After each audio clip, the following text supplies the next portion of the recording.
Jerusalén, año 30. Es mediodía, y el sol aplasta las piedras blancas de la ciudad con una violencia que solo los que han estado en el Medio Oriente en verano pueden imaginar. Pero el calor no viene solo del cielo.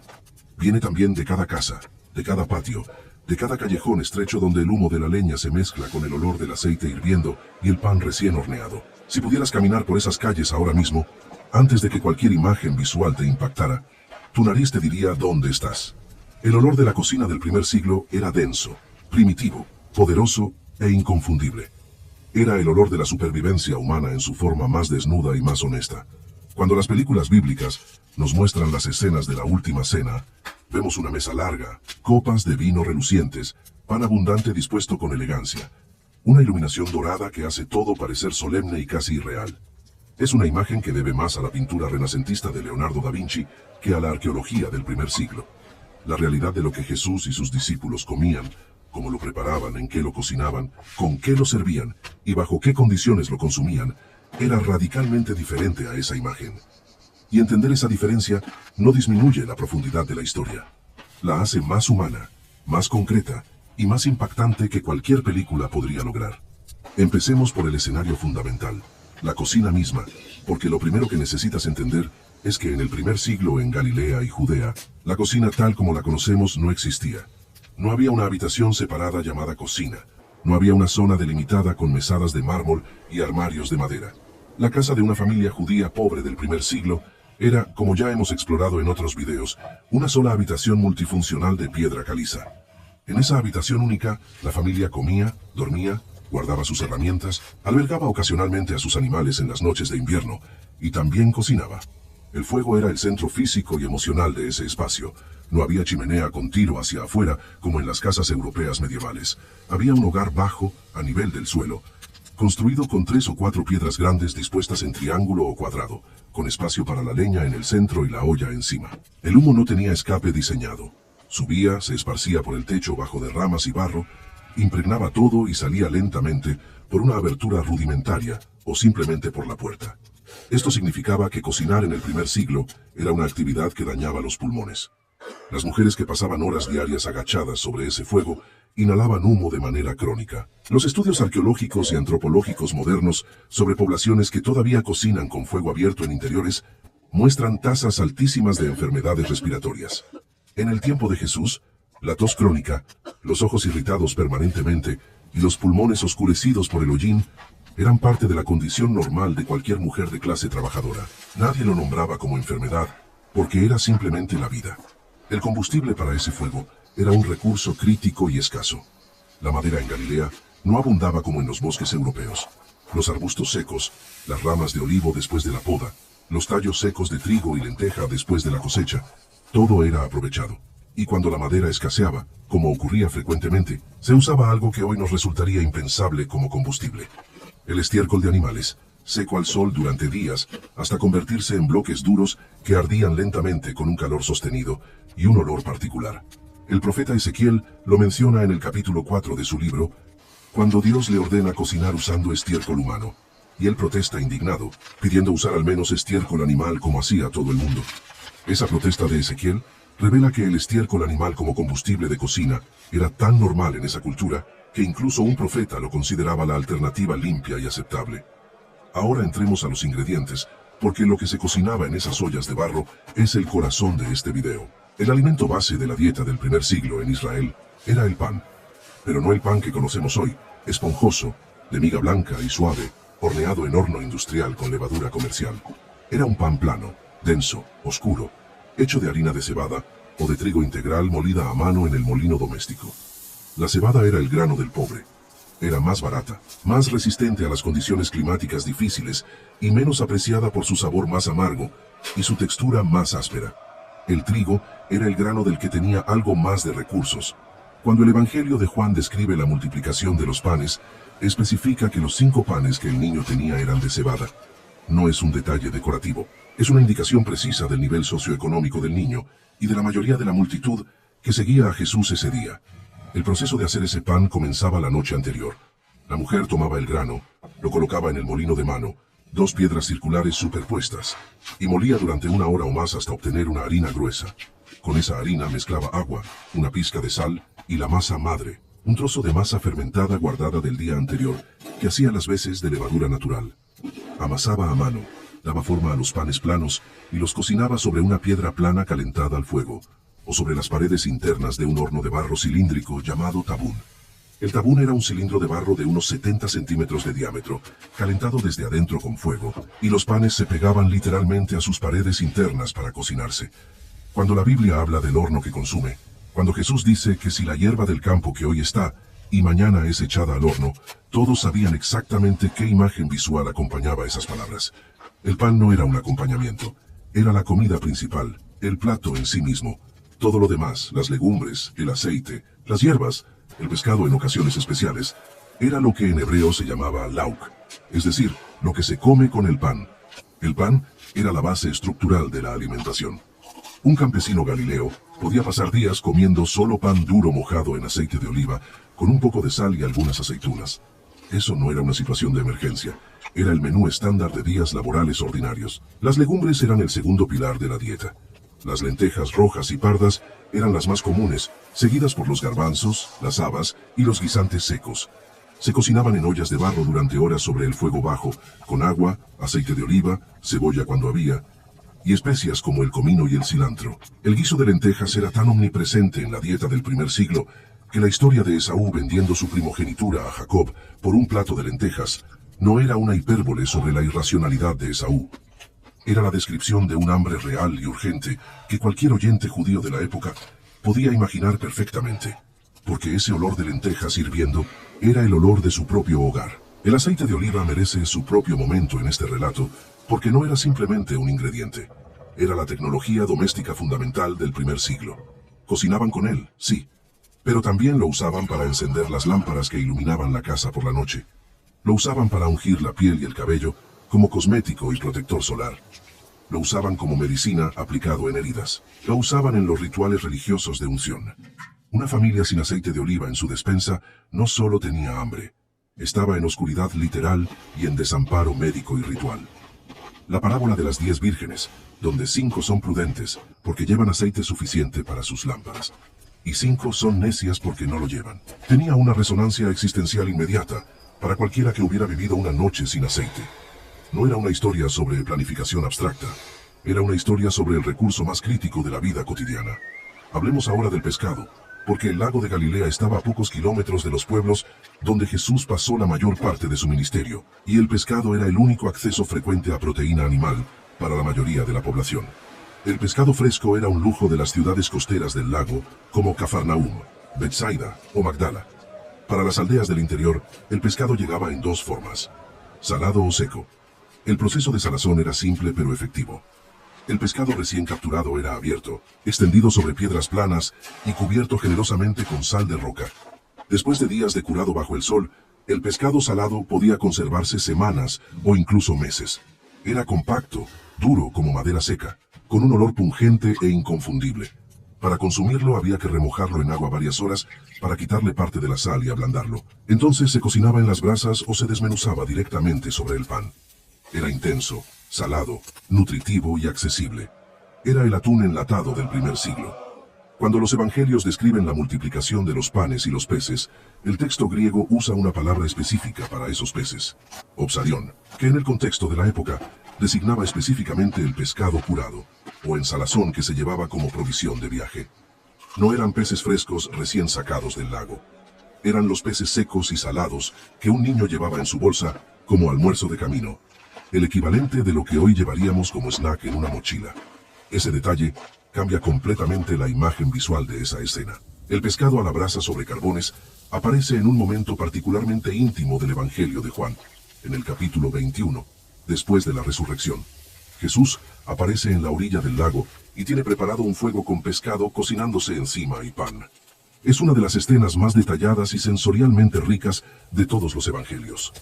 El olor del carbón encendido, el sonido del pescado sobre las brasas, el humo blanco subiendo en la madrugada sobre el lago. Esa escena tiene la textura de un recuerdo real, narrado por alguien que estuvo allí y que recordó exactamente cómo olía la mañana. Ahora necesitamos hablar de algo que raramente se menciona en los estudios bíblicos populares: pero que era absolutamente central en la alimentación del primer siglo: las hierbas y los condimentos. La cocina del primer siglo en Israel no era una cocina insípida de sobrevivencia pura. Era una cocina profundamente aromática, condimentada con una variedad de hierbas y especias que crecían silvestres en las colinas de Galilea o que llegaban por las rutas comerciales del oriente. El eneldo, la menta, el comino y la ruda eran tan comunes en la vida cotidiana que Jesús los menciona en sus críticas a los fariseos, diciéndoles que dan el diezmo de la menta, del eneldo y del comino, pero descuidan lo más importante de la ley. Menciona esos condimentos específicamente porque eran tan ordinarios, tan presentes en cada jardín y en cada cocina, que el hecho de que los fariseos los pesaran con precisión para dar exactamente el diezmo debido era la imagen perfecta de una religiosidad que se había vuelto absurdamente detallista en lo pequeño mientras ignoraba lo esencial. La cebolla y el ajo eran ingredientes fundamentales y aparecen mencionados con nostalgia en el libro de Números, cuando los israelitas en el desierto lloran los ajos, las cebollas y los puerros de Egipto. Ese lamento sobre los ajos dice algo importante sobre cuánto peso tenían esos sabores en la experiencia emocional de la comida. La cebolla y el ajo no eran simplemente saborizantes, eran el sabor de casa, de la tierra, de la identidad cultural. Perder el acceso a ellos era una pérdida que iba más allá de lo gastronómico. La miel era el único endulzante disponible para la mayoría de la población. El azúcar de caña existía, pero era una rareza de lujo que llegaba de la India a precios prohibitivos. La miel silvestre, extraída de colmenas en las grietas de las rocas de las colinas de Judea, era el dulce del pueblo. La descripción de la tierra prometida como tierra que fluye leche y miel no era una metáfora etérea para los oyentes del primer siglo. Era la promesa concreta de abundancia alimentaria en sus dos formas más deseadas: proteína láctea accesible y dulzura natural. Cuando Juan el Bautista come miel silvestre y langostas en el desierto, está describiendo los dos alimentos que cualquier persona sola en esas colinas podría encontrar sin cultivar ni comprar nada. Era la dieta del absoluto desprendimiento material. Las langostas, efectivamente, eran comida, no metáfora. La ley judía del Levítico capítulo 11 específicamente permite el consumo de ciertos tipos de insectos saltadores, entre los que se incluyen las langostas, los grillos y los saltamontes. En los años de plaga de langostas, que podían destruir una cosecha completa en horas, las mismas langostas que arruinaban los campos eran capturadas, hervidas en agua salada, secadas al sol y comidas. Era proteína abundante disponible exactamente cuando la otra fuente de proteína, el grano, había sido destruida. La Biblia tiene una lógica de supervivencia en sus detalles alimentarios, que pocas veces reconocemos, porque la leemos desde la abundancia del mundo moderno. Hablemos ahora del vino, porque sería imposible entender la alimentación del primer siglo sin comprender el rol central que el vino ocupaba en esa cultura, y no por las razones que podrías imaginar. El vino en el primer siglo no era principalmente una bebida de placer o de celebración, aunque también lo fuera. Era una necesidad sanitaria. El agua en las ciudades antiguas, especialmente en las ciudades grandes como Jerusalén, durante las fiestas de peregrinación con 100.000 visitantes extra, era frecuentemente contaminada. Sin sistema de purificación, sin cloro, sin análisis bacteriológico posible, el agua podía matar. El vino, por su contenido alcohólico, aunque modesto en el vino antiguo, generalmente mezclado con agua, inhibía el crecimiento de bacterias.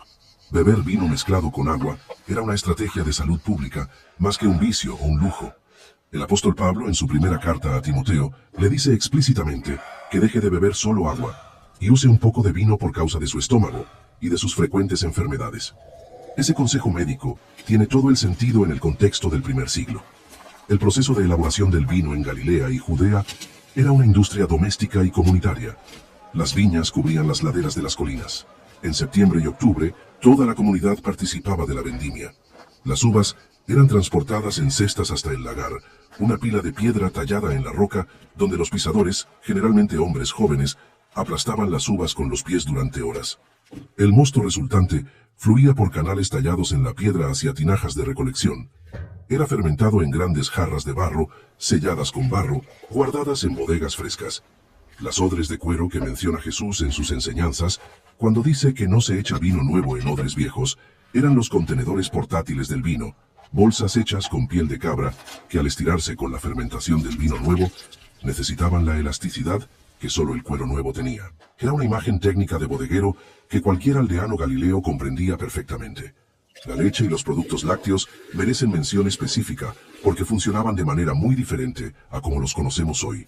No había refrigeración. La leche fresca de cabra u oveja se consumía inmediatamente, o se convertía en queso o en yogur espeso, porque de otra manera se arruinaba en horas con el calor del verano palestino. Los quesos del primer siglo eran quesos frescos sin madurar, de sabor ácido y textura densa, muy similares a lo que hoy llamamos labne en la cocina árabe, leche fermentada y colada hasta obtener una pasta espesa. Era simultáneamente alimento y método de conservación. El suero que quedaba después de colar el queso se usaba para cocinar o para hacer una bebida refrescante que los textos bíblicos llaman leche agria, la misma que Jael ofrece a Sísara en el libro de Jueces. Ahora necesitamos hablar de la mesa en sí misma, de cómo se sentaban, cómo se servía la comida y quién comía con quién, porque todo eso tenía implicaciones sociales y religiosas enormes. La mesa baja del primer siglo, llamada en hebreo shulchan, era literalmente una superficie baja rodeada de esteras o cojines en el suelo sobre los que los comensales se reclinaban. No se sentaban en sillas con la espalda recta como en la pintura de Da Vinci. Se reclinaban lateralmente, apoyados sobre el codo izquierdo, con los pies hacia afuera y el torso volcado hacia la mesa. Esta postura de reclinación era en sí misma un marcador social, porque era la postura del hombre libre, del que no estaba apurado ni trabajando. Los esclavos servían de pie. Los libres se reclinaban. Cuando el Evangelio de Juan describe al discípulo amado recostado sobre el pecho de Jesús en la última cena, está describiendo literalmente la postura de reclinación en la que todos estaban, lo que hacía que el que estaba inmediatamente delante de Jesús quedara físicamente recostado cerca de su torso. La comida se servía en platos comunitarios, no en platos individuales. Una o dos fuentes de barro grandes en el centro de la mesa, desde las cuales todos tomaban con el pan o con la mano derecha, recordando siempre la prohibición absoluta de tocar el plato común con la mano izquierda, reservada para la higiene personal. Esto hacía que cada comida fuera un acto profundamente social y simbólico. Compartir la mesa era compartir la vida. Comer del mismo plato era declarar confianza, igualdad y pertenencia comunitaria. Por eso el anuncio de Jesús en la última cena, diciendo que el que moja el pan en el plato conmigo es el que me va a traicionar, era tan devastador. No era solo una revelación de traición política. Era la descripción de alguien que había compartido el plato más íntimo y más sagrado de la comunión humana y al mismo tiempo planeaba una traición. El contraste era insoportable. La comida también estaba profundamente regulada por las leyes de pureza alimentaria, las leyes de Kashrut. No todos los alimentos eran permitidos. El cerdo era absolutamente prohibido, así como los mariscos, ciertos tipos de aves y cualquier animal que hubiera muerto sin ser sacrificado según el rito correcto. Pero más allá de los alimentos prohibidos, existía la prohibición de mezclar carne con leche en la misma comida, basada en el mandamiento bíblico de no cocer el cabrito en la leche de su madre. Esto significaba que preparar una comida legalmente correcta para un judío observante del primer siglo requería no solo los ingredientes correctos, sino el conocimiento de las reglas de preparación, los utensilios separados, el tiempo de espera entre carne y lácteos. La cocina era simultáneamente química, logística y teología.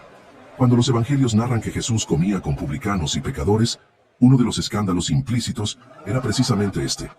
No solo comía con personas de reputación moralmente cuestionable, comía sin saber o sin preocuparse de verificar si la comida que le servían en esas casas había sido preparada según las reglas de pureza. Comer en la casa de un publicano, de un recaudador de impuestos que manejaba monedas romanas idólatras y trabajaba para el ocupante pagano, era exponerse a comida potencialmente impura en múltiples dimensiones. Era una transgresión religiosa que los fariseos observadores no podían ignorar ni perdonar fácilmente. Las fiestas religiosas transformaban completamente la alimentación. La Pascua, la fiesta más importante del calendario judío, giraba enteramente alrededor de una comida ritualmente precisa, el Seder de Pascua, el cordero pascual sacrificado en el templo y asado entero esa noche, las hierbas amargas, que eran rábano picante u otras plantas de sabor fuerte, que recordaban la amargura de la esclavitud en Egipto, el hadoset, una pasta de frutas, nueces y vino, que recordaba el mortero con el que los esclavos construían para el faraón, el pan ácimo sin levadura, el matzá, porque la levadura estaba estrictamente prohibida en los hogares judíos durante los 7 días de la fiesta. En la noche del Seder de Pascua, comer no era comer. Era hacer memoria con el cuerpo. Era dejar que el sabor amargo de las hierbas y el sabor del pan sin fermentar recrearan físicamente en los comensales la experiencia de los antepasados. Era la forma más antigua y más poderosa de educación histórica que existe, enseñar a través del gusto. La última cena que Jesús celebra con sus discípulos era precisamente ese Seder de Pascua. Y lo que Jesús hace dentro de ese ritual Es tomar dos elementos de la comida pascual, el pan y el vino, y resignificarlos completamente. No está inventando un ritual nuevo desde cero. Está tomando el ritual más cargado de memoria colectiva de toda su cultura y colocando su propio cuerpo en el centro de ese ritual. Para cualquier judío del primer siglo que hubiera participado de ese momento, la dimensión de lo que estaba ocurriendo era absolutamente inconmensurable. Jesús no estaba haciendo una declaración filosófica abstracta. Estaba interviniendo en el centro neurálgico de la identidad alimentaria, religiosa y cultural de todo su pueblo. Existen detalles de la cocina del primer siglo que parecen pequeños, pero que revelan la condición material de la vida con una precisión que ninguna declaración teológica podría igualar. Las ollas de barro, por ejemplo. La cerámica era el único material de cocina accesible para la mayoría de la población. Pero las ollas de barro eran frágiles. Se rompían con los cambios bruscos de temperatura, con los golpes accidentales, con el uso cotidiano intensivo. Una olla rota era un problema doméstico serio. No se compraba una nueva sin pensarlo. La parábola de la moneda perdida, donde una mujer tiene 10 monedas, pierde una y barre toda la casa buscándola encendiendo su lámpara. Es la descripción de alguien para quien perder el equivalente de un día de trabajo era suficientemente grave para paralizar todo lo demás hasta encontrarlo. Esa urgencia económica cotidiana es el contexto emocional que hace que la alegría del hallazgo y la fiesta subsiguiente tenga la proporción que Jesús le asigna. El agua para cocinar también era un recurso que se administraba con una precisión que hoy nos resultaría obsesiva. La fuente pública o el pozo del pueblo estaban a veces a distancias considerables de las casas. El agua se transportaba en vasijas de barro o en odres de cuero que se llenaban una o dos veces al día. Una vasija grande podía contener 20 o 30 litros y pesaba lo correspondiente. Ese peso era cargado generalmente por mujeres sobre la cabeza o sobre las caderas. Cada litro de agua en esa cocina representaba trabajo físico concreto. No se desperdiciaba. Se usaba primero para beber, después para cocinar, después para lavar. El agua con que Jesús lava los pies de sus discípulos en el Evangelio de Juan no era agua del grifo abierta sin pensar. Era agua que alguien había cargado desde el pozo hasta esa sala. El gesto tenía peso físico real además de peso simbólico. La sal merece un párrafo propio, porque era simultáneamente condimento, conservante y moneda de cambio. Los soldados romanos recibían parte de su paga en sal, de donde viene la palabra salario. En Galilea, la sal se extraía del lago de Galilea y del mar Muerto. Era un producto comercial con mercado y precio. Cuando Jesús llama a sus discípulos la sal de la tierra, está usando una metáfora que en español suena vagamente poética, pero que en el primer siglo era una declaración sobre utilidad esencial y valor económico concreto. La sal sin sabor que se vuelve inservible y es tirada afuera para ser pisada por los hombres, era una imagen que cualquier ama de casa reconocía inmediatamente porque había tenido que tirar sal contaminada o degradada alguna vez, y sabía exactamente ese olor a mineral inútil mezclado con polvo del camino. Los banquetes y las fiestas eran el contrapunto de la escasez cotidiana y aparecen con una frecuencia reveladora en los evangelios. La boda de Caná, donde el vino se acaba antes de tiempo y Jesús interviene. La fiesta del hijo pródigo con el ternero gordo. La gran cena de la parábola, donde el anfitrión manda a buscar invitados de los caminos porque los primeros invitados no vinieron. La comida festiva era en el primer siglo el momento más importante de la vida social comunitaria. Era cuando la escasez cotidiana se suspendía temporalmente, cuando se mataba el animal que normalmente no se mataba, cuando se abría el vino guardado para ocasiones especiales, cuando la música y la danza aparecían junto con los aromas de asado y especias que impregnaban el pueblo entero. El olor de una fiesta llegaba a todos los hogares del vecindario. La exclusión de esa fiesta era físicamente perceptible para quien no había sido invitado. Lo que hace que todo este universo de la cocina del primer siglo sea fascinante, más allá de su valor histórico, es la manera en que Jesús lo usó como lenguaje.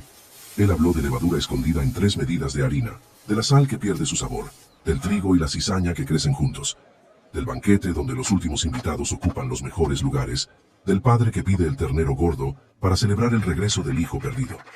Cada una de esas imágenes tenía un sabor, un olor y un peso físico para sus oyentes. No eran metáforas abstractas construidas en una biblioteca, eran la cocina de sus madres, el hambre de sus semanas malas, la alegría de sus bodas, la amargura de sus fiestas de Pascua. Él hablaba desde adentro de esa cocina de piedra y humo, y barro y aceite. Él conocía el calor de ese fuego a nivel del suelo, y el peso de esa olla llena de lentejas hirviendo. Había comido ese pan de cebada y ese pescado salado, había bebido ese vino mezclado con agua en una copa de barro sin decoración Y desde ese conocimiento completamente corporal y completamente humano, habló de cosas que ningún cuerpo puede contener y que ninguna boca puede describir completamente.